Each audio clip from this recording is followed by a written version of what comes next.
Gentleman of the jury, ন্যায় এবং সুবিচারের দোহাই দিয়ে আমি আপনাদের প্রশ্ন করছি, আসামি বলাই দাস দোষী কি নির্দোষ? ইওর অনার, আমরা সকলে একমত যে আসামির অপরাধ সম্বন্ধে কোন রকম স্থির সিদ্ধান্তে আসা সম্ভব নয়।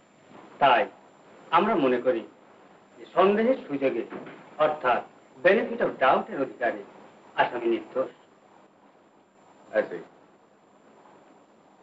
Well, gentleman of the jury, আপনারা সন্দেহের সুযোগে অর্থাৎ বেনিফিট অফ ডাউটের অধিকারে আসামিকে নির্দোষ বলে সাব্যস্ত করেছেন।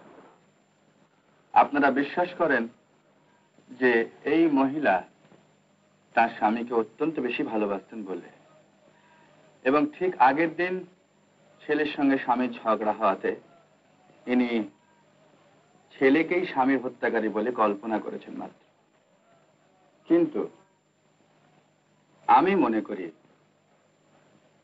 এই মা যে বেদনার সঙ্গে ধর্মের মুখ তাকিয়ে ছেলের বিরুদ্ধে সাক্ষী দিয়েছেন, দ্যাট ইজ রিয়েলি ডিভাইন, যাকে বলা চলে স্বর্গীয় রূপে পবিত্র। কিন্তু আশ্চর্যের কথা, সুবিজ্ঞ অ্যাডভোকেট মহাশয় সাক্ষ্য দেবার সময় মায়ের মুখে যে বেদনার্ততা এবং ধর্মজ্ঞানের মর্মান্তিক দ্বন্দ্ব, তা যেন তিনি ইচ্ছে করেই লক্ষ্য করেননি। মায়ের এই সাক্ষ্যকে আমি অকৃত্রিম সত্য বলে মনে করি, এবং জুরিদের সঙ্গে ভিন্ন মত হয়ে আসামি বলাই দাসকে দোষী সাব্যস্ত করে মামলাটি পুনর্বিচারের জন্য আমি হাইকোর্টে রেফার করছি।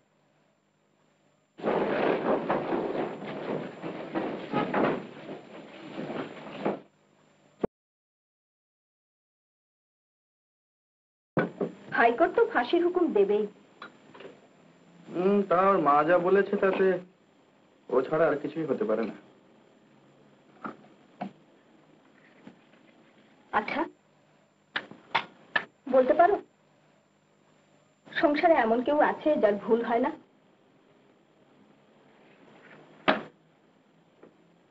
নেই। তবে তবে কি? এই যে তুমি ভাবো তোমার রায় এমন হবে যে কেউ তা পাল্টাতে পারবে না, হাইকোর্ট না, সুপ্রিম কোর্ট না, কেউ। এত দম্ভ কেন তোমার? দম্ভ?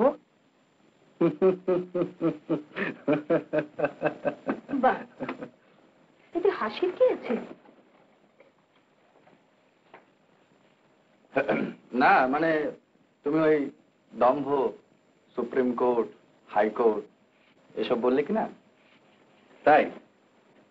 ভুল হয়েছে, বলা উচিত ছিল ভগবানও পাল্টাতে পারেন না।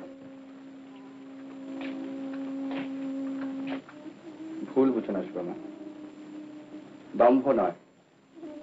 হাইকোর্টে রায় টিকবে কি না টিকবে তাও না, ওসব কথা আমি কখনো ভাবিও না। বিচারের কথা উঠলে ভাবি তোমাদের ভগবানের বিচারের কথা, আই মিন ডিভাইন জাস্টিস। কথায় মনে হচ্ছে তোমার জজিয়তি আর ভগবানের ভগবানগিরিতে কোনো তফাৎ নেই। তুমি জানো সুরমা যে ভগবান আমি বিশ্বাস করি না, তবে তুলনা যখন করলে তখন বলি আমার জজিয়তি তোমাদের ভগবানের ভগবানগিরির চাইতেও শক্ত, কারণ ভগবানের উপরে কোনো মালিক নেই, তিনি একজন অটোক্র্যাট। ইচ্ছে করলে তিনি খুনি আসামিকে মাফ করতে পারেন, কিন্তু মানুষ জাজ সেটা পারে না। আমি তো পারি না। এবার সুরমা, বিচার অনেক উঁচু জিনিস।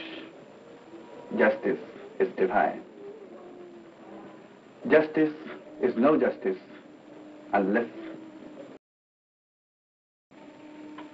সে হতভাগিনীর তার কিছুই রইল না। রইল সুরমা কি? ধর্ম। হিন্দু, মুসলমান কিংবা খ্রিস্টান ধর্ম নয়, সত্য ধর্ম। চলো না একটু বেরিয়ে আসি। আর থাক সুরমা, জানাই তো ক্রিসমাস চলছে।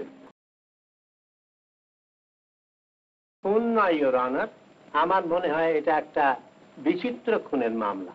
কারণ খগেন ঘোষ ছোট ভাই যে খুন হয়েছে, সে তার বড় ভাই নগেনকে নিজেই ডেকে নিয়ে গিয়েছিল। আসামি নগেন ডেকে নিয়ে যায়নি। No your honour. That's alright, go on please. ঘটনার যে পরিণতি, তাতে আসামি নগেন যদি তার ছোট ভাই খগেনকে ডেকে নিয়ে যেত, তাহলেই ঘটনাটি সোজা হতো। কথাও তাই ছিল, কিন্তু সে আসেনি। এই যে কথাও ছিল অথচ সে এলো না, এইটাই হচ্ছে আসামি নগেনের সুচিন্তিত পরিকল্পনা, একটি সূক্ষ্ম চাতুর্যময় অংশ। এই অতি চালাকি তার উদ্দেশ্যকে ধরিয়ে দিচ্ছে। ইওর অনার, সমস্ত বিষয়টি যথার্থ পটভূমির উপর বিচার না করলে সুবিচার সম্ভব নয়। পটভূমিটি কি? পটভূমি হল বাংলার একটি পল্লীগ্রাম, এবং সেই পল্লীগ্রামের একটি স্বল্পবিত্ত চাষির সংসার। সুবল ঘোষ, তার একটি ছেলে, একটি মেয়ে। পাশের বর্ধিষ্ণু গ্রামের স্কুল, নগেন সেখানে পড়তো। স্কুলের রেকর্ডে আমরা পাই যে নগেন স্কুলের কয়েকটি বকাটে ছেলের সঙ্গে মিশে প্রায় উচ্ছন্ন গিয়েছিল। স্কুলের কাছেই ছিল একদল ছাগল ভেড়া ব্যবসায়ের খামার এবং গোয়াল। সেই গোয়াল থেকে 2-4 দিন পর পরই ছাগল ভেড়া অদৃশ্য হতো, কোনো চিহ্নই পাওয়া যেত না। শেষ পর্যন্ত অনেক চেষ্টার পর ধরা পড়ল একটি ছেলে, নগেন ঘোষ। সে স্বীকার করল যে এ কাজ তারই। সে গোয়ালের একটি জানালাকে এমন ভাবে খুলে রেখেছিল যে জানালাটি টানলেই খুলে আসত।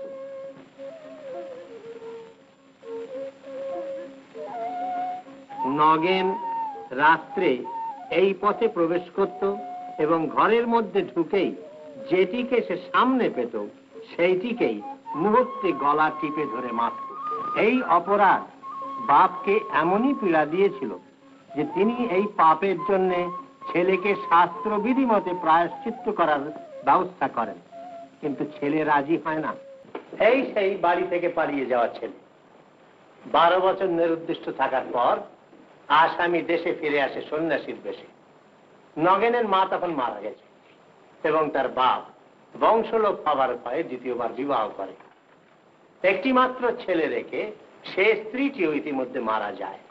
পিতা সুবল ঘোষ তখন কঠিন রোগে শয্যাশায়ী। পিতার অনুরোধে 6 বছর বয়সের সৎ ভাই খগেনকে দেখাশোনা করার জন্য নগেন সন্ন্যাস বেশ ছেড়ে সংসারী হয়ে ছোট ভাইকে কোলে তুলে নিলে। তারপর দেখতে দেখতে তাকে 20 বছরের সুদর্শন যুবা করে তুললেন।